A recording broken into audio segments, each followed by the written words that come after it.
Ni Ijumaa Kuu, siku ya pili katika zile siku kuu tatu za Pasaka. Siku ya Ijumaa ya leo ni siku ambako tunatafakari sana kabisa kuhusu mateso ya Bwana wetu Yesu Kristo.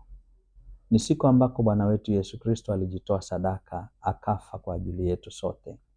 Kwa hiyo tunapaswa kuwa tunatafakari zaidi juu ya mateso. Na hiyo ndio siku ya ukombozi wetu. Hakuna Pasaka bila Ijumaa Kuu. Na ukombozi wetu ulipatikana katika mateso haya ya Bwana wetu Yesu Kristo. Tunapotafakari mateso ya Bwana wetu Yesu Kristo, tunapaswa kuzama ndani yetu na kuweza kujitafiti zaidi, kujiangalia juu ya maisha yetu, kwamba sisi kwa dhambi zetu ndio tuliosababisha mateso ya Bwana wetu Yesu Kristo. Kwa madhaifu yetu ndio tumesababisha mateso ya Bwana wetu Yesu Kristo, na hivi tunapaswa kuzama katika tafakari ya kweli. Kwa hiyo tunapaswa kuwa na ukimya, hali ya juu kabisa ya ukimya. Kwa sababu hata kwenye msiba wakati mwingine watu wanakuwaga wakimya, hawaongei sana.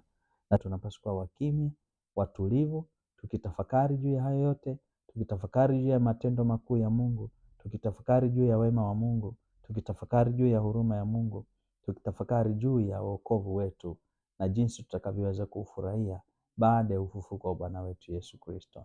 Ninawatakia tafakari njema ya mateso ya Bwana wetu Yesu Kristo.